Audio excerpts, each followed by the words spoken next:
स्वार्थको लागि छोडेर हिँडेका छन् मेरा बच्चा। तिम्रो आँखाले अगाडि देखेका छौ, तर म तिमीलाई कुनै हालतमा त्याग्दिन। चाहे तिमी रोगी हौ, चाहे तिमी गरिब हौ, चाहे जुनसुकै जातका हौ, जुनसुकै धर्मका हौ, जात धर्म त संसारले राखो।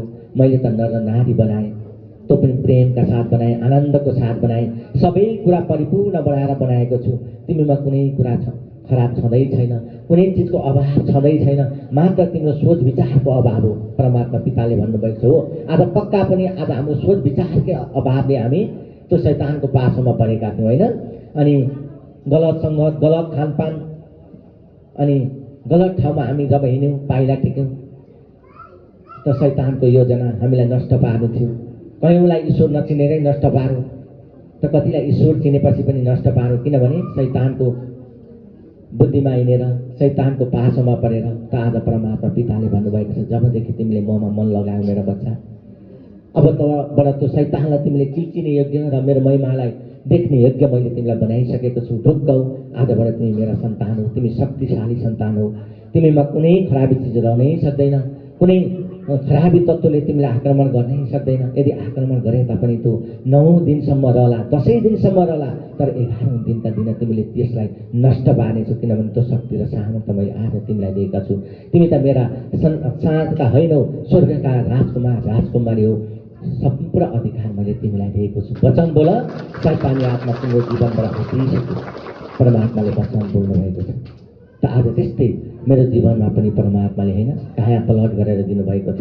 हिजोका दिन त्यस्तो दुःखमय जीवन होइन, 1 रुपियाँ खर्च गर्न पनि सोच्नुपर्छ भने आज आफू खुसी खर्च गर्ने, आफू खुसी परमेश्वरको राज्यमा बिउ रोप्ने योग्य परमात्माले तुल्याउनु भएको छ। जति बिउ रोप्छु त्यसको 1000 गुणाले वृद्धि गरेर परमात्माले दिनुभएको छ होइन।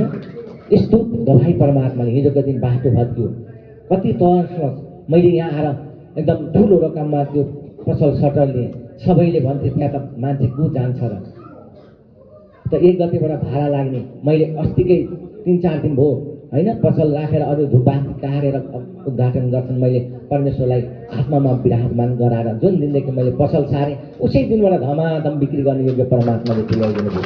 आज हेर्नुहोस् त, मेरो व्यापार देखेर सँगै बसेका छरछिमेकीहरू फेरि यहीँ यतै एउटा सटर मिल्छ भने मलाई पनि हेरिदिनुहोस् है, अहिले बसेर के काम गर्ने पर्ने भयो भन्ने योग्य पनि परमात्माले तुल्याइदिनु भयो। त्यसैले परमेश्वरले भन्नुभएको छ नि, तिमी जहाँ हात राख्छौ त्यहाँ आशिष, तिमी जहाँ तिम्रो पाउ पर्नेछ त्यो शुद्ध र पवित्र, म त्यसैलाई तुल्याउने छु। हिजोका दिन होइन कयौँ असल असल कुरा पहिलाका अगमवक्ताहरूले पनि होइन, अब्राहमको जीवन अरू अनगिन्ती छन्।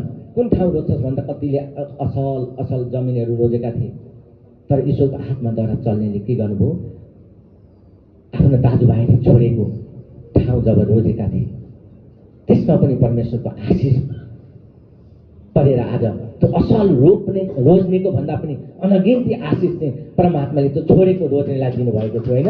त्यस्तै आज परमात्माको योजना जहाँ छ, आज परमात्माको होइन योजनाद्वारा हामी चलेका छौँ भने हामीलाई चलाउने को हुनुहुन्छ त? परमेश्वर पिता हुनुहुन्छ। आज चलाइराख्नु भएको छ, हरेक ठाउँमा पुर्याइराख्नु भएको छ होइन।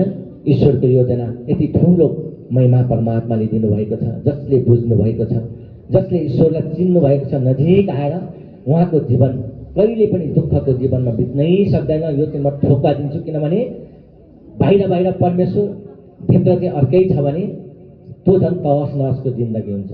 हेर्दाखेरि अरूको अगाडि मुहार हँसिलो होला, तर भित्र आत्मा खुकुरो भइसकेको हुन्छ, किनभने शैतानले उसलाई चलाइसकेको हुन्छ। त्यसैले परमात्मा भन्नुहुन्छ, त्यस्तो तिमी नबन। 2 ढुङ्गामा खुट्टा राख्छौ गन्तव्य पुग्दैन, एकै ढुङ्गामा खुट्टा राख, तिमी सही गन्तव्यमा पुगिरहेछौ। सही गन्तव्य पुग्ने बाटो चाहिँ म नै हो भनेर परमात्माले भन्नुभएको छ। यसमा पनि ईश्वरलाई अनगिन्ती धन्यवाद गर्छु गुरुको नाममा।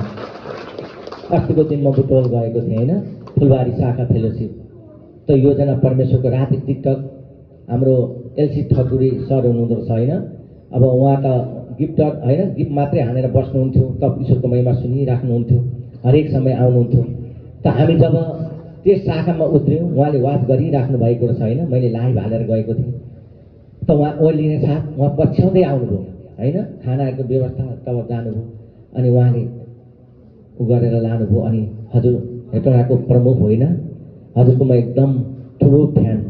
म टिकटकमा पनि हजुरलाई फलो गरिराखेको हुन्छु भनेपछि हजुरको शुभ नाम भने उहाँले एलसी ठकुरी भन्नुभयो। ईश्वरलाई धन्यवाद। उहाँ पछ्याउँदै आउनुभयो। हजुरलाई कतिखेर भेटौँ जस्तो भएको थियो, आज प्रत्यक्ष मैले हेर्न र भेट्न पाएँ भनेर उहाँले होइन यस्तो उहाँ उत्साहित हुनुहुन्थ्यो। उहाँ फुलबारी शाखाको लिडर हुनुहुँदो रहेछ होइन। ईश्वरको योजना सबैलाई व्यवस्थापन गरेर त्यस्तो भर्खरको उमेरमा पनि परमात्माले चुनेर पत्याएर आफ्नो काममा उहाँलाई सिजिम गरेर राख्नुभएको सदा सर्वदा उहाँमा पनि आशिष बसिरहेको छ भन्न चाहन्छु। ईश्वरलाई अनगिन्ती धन्यवाद गर्छु। अत्यन्तै सबैजना ईश्वरको आत्माद्वारा चलाउनु भएको परमात्माले एकदम आत्मिक जनहरू होइन एकदम अनुशासित यस्तो मिलेर बस्नुहुने, यस्तो आदर सम्मान गर्नुहुने, हरेक बाहिरबाट आउने अतिथिहरूलाई आदर सम्मानहरू होइन त्यस्तो परमात्माले तुल्याउनु भएको छ। हिजोका दिन भएको भए यो फलानु धर्मको, यो फलानु जातको, यो धनी यो गरिब भन्ने शब्द उच्चारण हुन्थ्यो भने आजको दिन परमात्मा एकै होइन माला बनाएर होइन एउटै मालामा उनेर राख्नु भएको छ। त्यो पनि सच्चाइको माला, जो हिमाल पहाड तराई यहाँ कोही छैन पढाइ, सबैलाई समेत